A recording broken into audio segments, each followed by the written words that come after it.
Halo adik-adik, gimana nih kabar kalian? Miss harap kalian baik ya. Oke, kali ini kita akan belajar materi yang sangat-sangat menarik. Apa itu?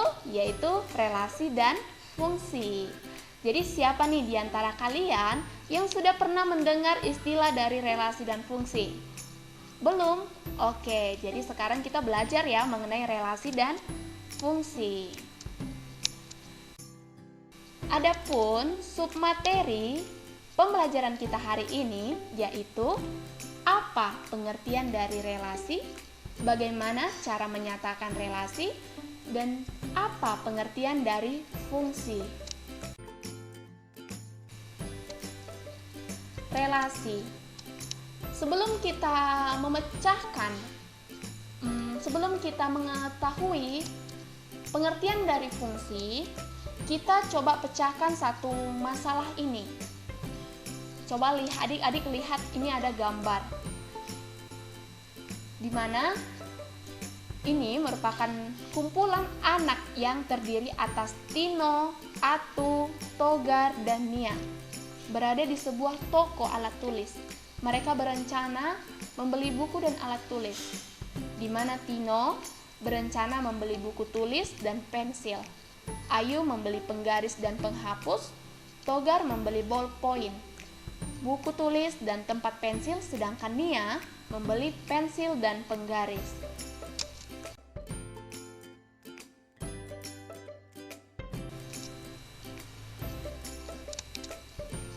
Oke, dari masalah di atas dapat kita tarik bahwa ada hubungan antara himpunan anak, siapa-siapa aja tadi anaknya, Tino, Ayu, Togar, dan Nia, dengan himpunan alat tulis. Apa-apa aja tadi alat tulisnya? Buku tulis, pensil, penggaris, penghapus, ballpoint, tempat pensil. Himpunan anak dengan himpunan alat tulis dihubungkan oleh kata membeli. Ya, dalam hal ini kata membeli merupakan relasi yang menghubungkan himpunan anak dengan himpunan alat tulis. Jadi, relasi dari himpunan A ke himpunan B adalah hubungan yang memasangkan anggota-anggota himpunan A dengan anggota himpunan B. Oke, jadi dari masalah di atas, Miss harap adik-adik sudah dapat mengambil kesimpulan apa itu pengertian dari relasi.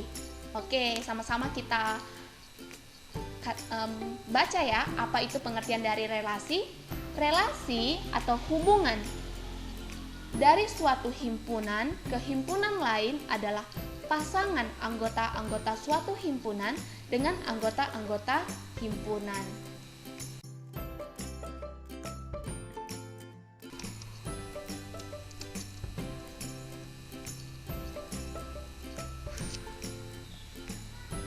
Jadi tabel di atas dapat dinyatakan dengan diagram panah, diagram kartesius, dan himpunan pasangan berurutan. Oke, mari kita pecahkan satu.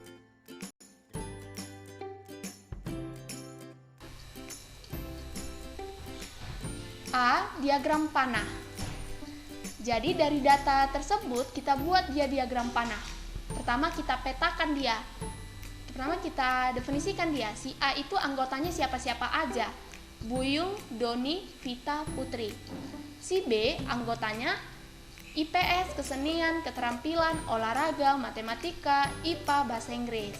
Jadi relasi yang menghubungkan mereka itu pelajaran yang disukai. Jadi tinggal ditarik aja tanda panahnya. Tadi si Buyung sukanya pelajaran apa aja? IPS dan kesenian. Berarti tarik tanda panahnya dia ke arah IPS dan kesenian. Arah panah menunjukkan anggota-anggota himpunan A yang berelasi dengan anggota-anggota tertentu pada himpunan B. Selanjutnya kita masuk diagram kartesius. Relasi antara himpunan A ke himpunan B ini dapat dinyatakan dengan diagram kartesius. Anggota-anggota himpunan berada pada sumbu mendatar, ya. Dan anggota himpunan B berada pada sumbu tegak. Setiap pasangan anggota himpunan A, dia berelasi dengan anggota himpunan B, dinyatakan dengan titik atau noktah. Mari kita lihat gambar 1.1. Ini adalah diagram Kartesius.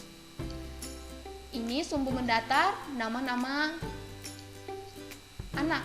Sumbu tegak, pelajaran-pelajaran yang disukai. Jadi cara dia memetakannya tinggal dihubungkan. Buyung, IPS, taruh titik gitu, yang membuat mereka menjadi satu gitu. Titik-titik di mana Buyung suka IPS dan kesenian, berarti taruh titik di IPS dan kesenian.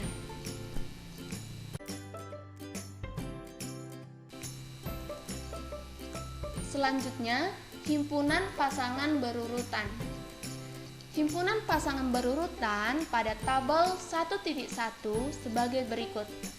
Kurung kurawal, Buyung, IPS, Buyung, kesenian, Doni, keterampilan, Doni, olahraga, Vita, IPA, Putri, matematika, Putri, bahasa Inggris, tutup kurung kurawal. Jadi harus diteliti ya, begini cara yang baik dalam menyatakan himpunan pasangan berurutan. Oke, harus menggunakan kurung kurawal. Selanjutnya, fungsi atau pemetaan. Sebelum kita mengetahui apa itu fungsi, coba kita lihat dulu data nama siswa beserta berat badannya. Di sini ada 1, 2, 3, 4, 5, 6. Ada 6 siswa beserta berat badan yang berbeda-beda. Jadi, ini merupakan diagram panahnya.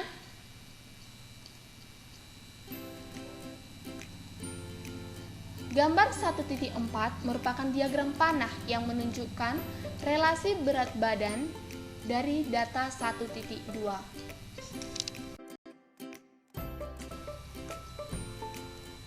Dari diagram panah gambar 1.4 dapat diketahui sebagai berikut. A. Setiap siswa memiliki berat badan.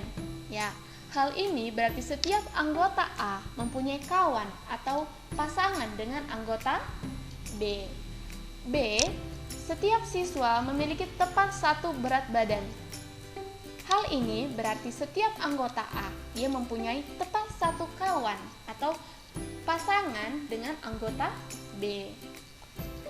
Berdasarkan uraian di atas, dapat diambil kesimpulan bahwa relasi dari himpunan A ke himpunan B adalah relasi khusus yang memasangkan setiap anggota A dengan tepat satu anggota di anggota B. Relasi yang demikian dinamakan fungsi atau pemetaan. Jadi, fungsi atau pemetaan dari himpunan A ke himpunan B adalah relasi khusus yang memasangkan setiap anggota A dengan tepat satu anggota B. Iya, jadi dari sini adik-adik sudah paham kan apa itu pengertian dari fungsi dan pengertian dari relasi. Jadi, kalau relasi itu belum tentu fungsi. Tapi jika dia suatu fungsi, dia sudah tentu dia relasi. Selanjutnya kita masuk syarat untuk relasi merupakan pemetaan atau fungsi. A. Setiap anggota A mempunyai pasangan di B. B. Setiap anggota A dipasangkan dengan tepat satu anggota. Ingat ya, setiap anggota A dia hanya bisa dipasangkan satu anggota di anggota B. Makanya dia dikatakan fungsi. Jika nanti adik-adik menemukan suatu data ataupun diagram atau relasi, dia anggota A dipasangkan lebih dari satu ke anggota B, berarti dia bukan fungsi, melainkan dia relasi. Dia relasi, tapi dia bukan fungsi.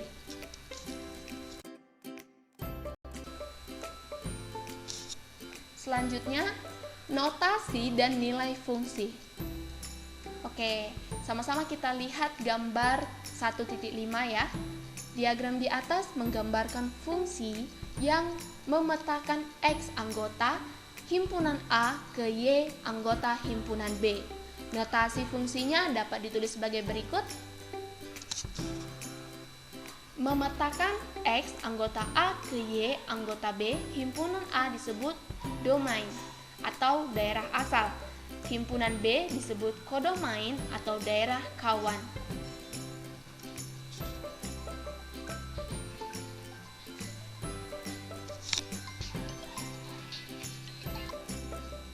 Himpunan C dot B yang memuat Y disebut range atau daerah hasil.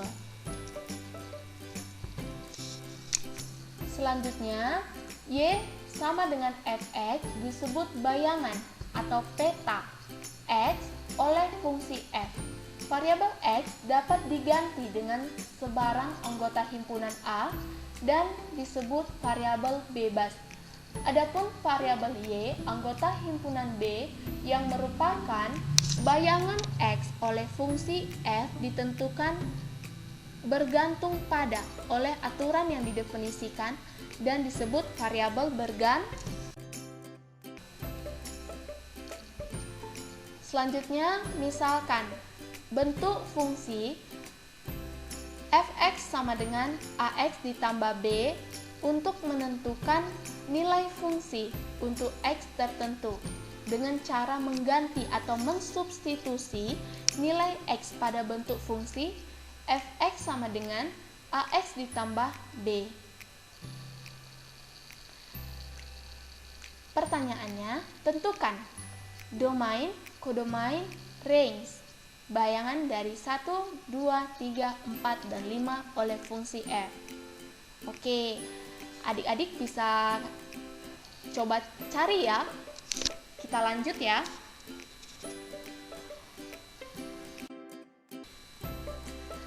Selanjutnya, kita masuk ke pemecahan soal.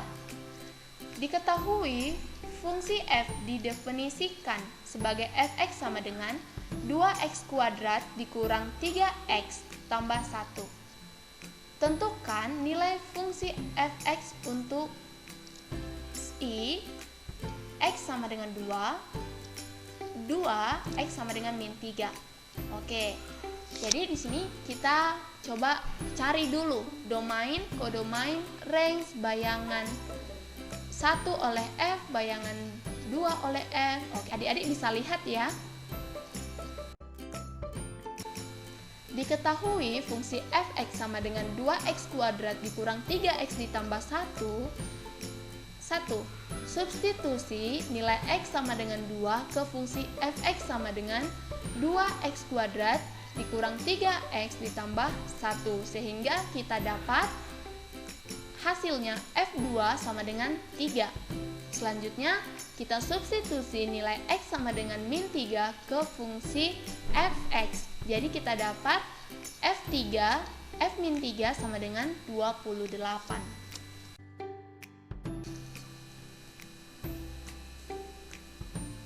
Selanjutnya kita misalkan A sama dengan 1, 3, 5 dan B min 2, min 1, 0, 1, 2, 3.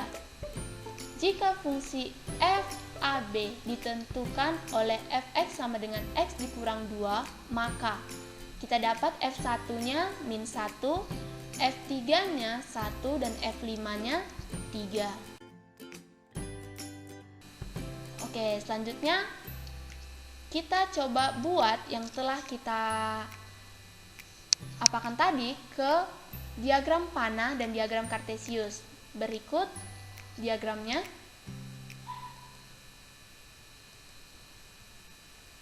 Di mana diagram panah yang menggambarkan fungsi f tersebut sebagai berikut.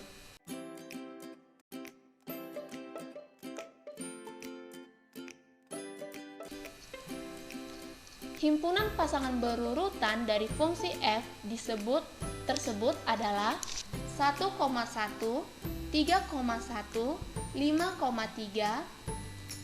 Selanjutnya perhatikan bahwa setiap anggota A muncul tepat satu kali pada komponen pertama pada pasangan berurutan. Menentukan banyaknya pemetaan yang mungkin dari dua himpunan. Untuk menentukan banyaknya pemetaan yang mungkin dari dua himpunan, perhatikan uraian berikut. Jika A sama dengan 1 dan B himpunan A, maka NA sama dengan 1 dan NB sama dengan 1. Satu-satunya pemetaan yang mungkin dari A ke B mempunyai diagram panah seperti gambar 1.9.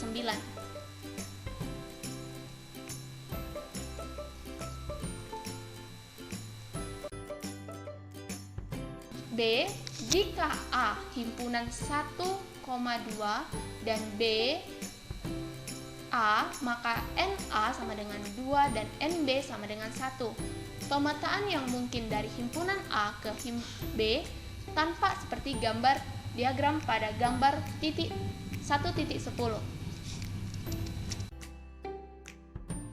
Selanjutnya C, jika A sama dengan 1, B sama dengan A, B, maka NA sama dengan 1 dan NB sama dengan 2. Banyaknya pemetaan yang mungkin dari A ke B ada 2, seperti tampak pada gambar panah gambar 1.11. Jika A sama dengan 1,2,3 dan B sama dengan A, maka NA sama dengan 3 dan NB sama dengan 1. Banyaknya pemetaan yang mungkin dari A ke B ada 1, seperti tampak pada gambar panah 1.12.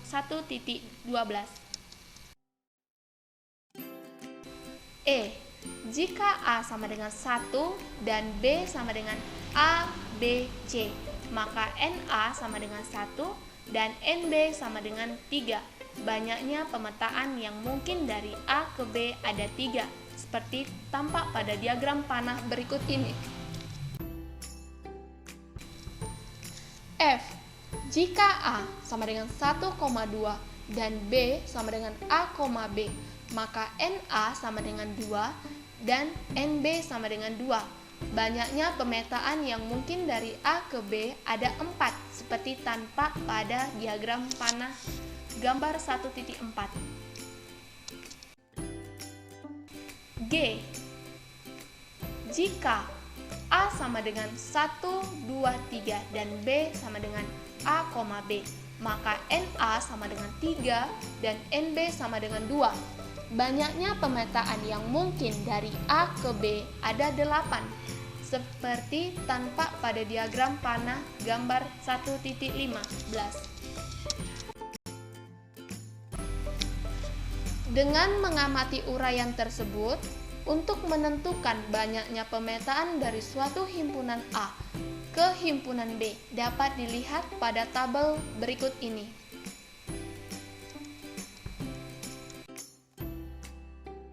Berdasarkan pengamatan pada tabel di atas, dapat diambil kesimpulan sebagai berikut. Jika banyaknya anggota himpunan A adalah NA sama dengan A kecil, dan banyaknya anggota himpunan B adalah NB sama dengan B kecil, maka banyaknya pemetaan yang mungkin dari A ke B adalah B pangkat A kali U. Kedua, banyaknya pemetaan yang mungkin dari B ke A adalah A pangkat B. Merumuskan bentuk fungsi. Pada pembahasan ini yang dipelajari hanyalah fungsi linear, yaitu fx sama dengan ax ditambah b, ya, dengan a dan b konstan dan x variabel, maka rumus fungsinya adalah fx sama dengan ax ditambah b. Jika nilai variabel x sama dengan m, maka nilai fm sama dengan am ditambah b.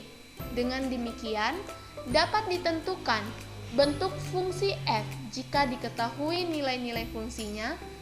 Selanjutnya, jika konstanta a dan b ditentukan berdasarkan nilai-nilai fungsi yang diketahui. Selanjutnya menggambar grafik fungsi dalam koordinat kartesius.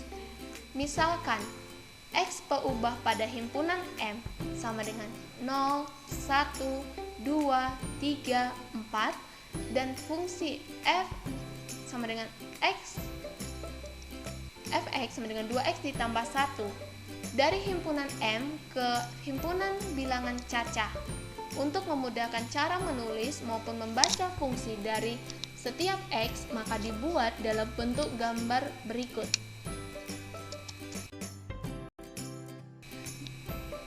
Dengan menggunakan pasangan berurutan pada tabel 1.4, maka dapat digambar grafik kartesius untuk fungsi fx sama dengan 2x tambah 1 seperti berikut.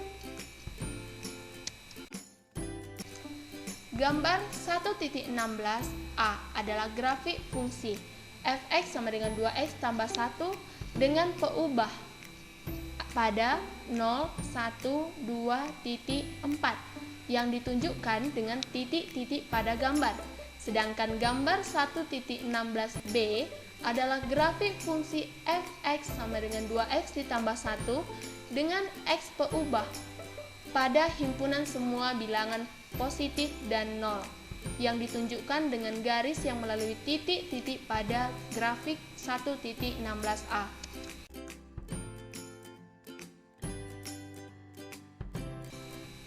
Selanjutnya, korespondensi 1-1. Mari kita perhatikan deretan rumah di suatu kompleks rumah atau perumahan. Setiap rumah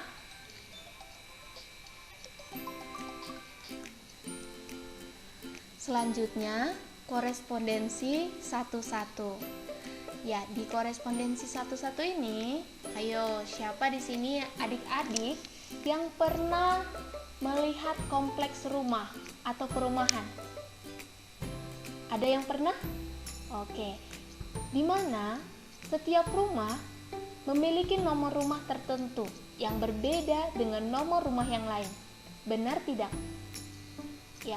Mungkinkah suatu rumah memiliki 2 nomor rumah? Ayo adik-adik, atau mungkinkah 2 rumah memiliki nomor rumah yang sama?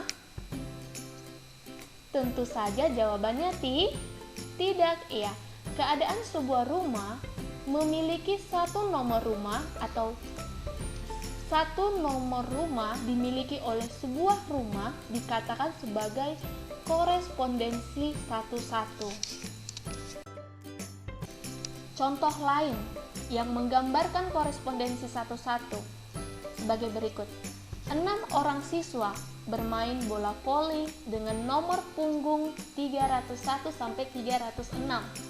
Ternyata Bonar bernomor punggung 301, Asti bernomor punggung 302, Reni 303, Asep 304, Buyung 305, Beta 306. Selanjutnya, jika kita misalkan A itu nama-nama siswanya, Bonar, Reni, Asep, Buyung, dan Beta. Dan B, nomor punggungnya 301, 302, 303, 304, 305, 306. Maka bernomor punggung adalah relasi dari A ke B. Relasi nomor punggung dari himpunan A ke himpunan B pada kasus di atas dapat digambarkan pada bentuk diagram panah. Mari sama-sama kita perhatikan diagram panah tersebut. Setiap anggota A dia mempunyai tepat 1 kawan di B. Dengan demikian, relasi nomor punggung dari himpunan A ke himpunan B merupakan suatu pemetaan.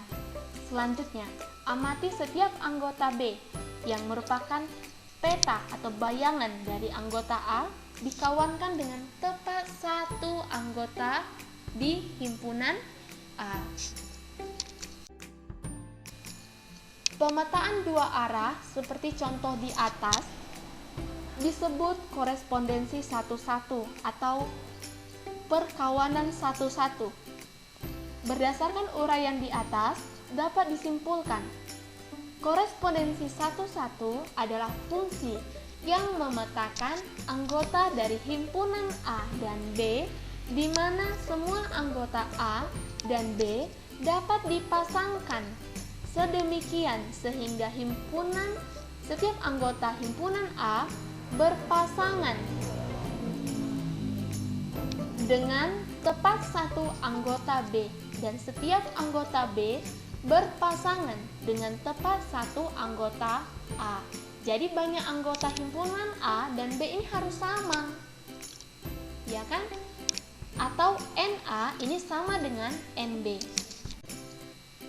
Demikian yang dapat disampaikan pada materi kita saat ini. Terima kasih.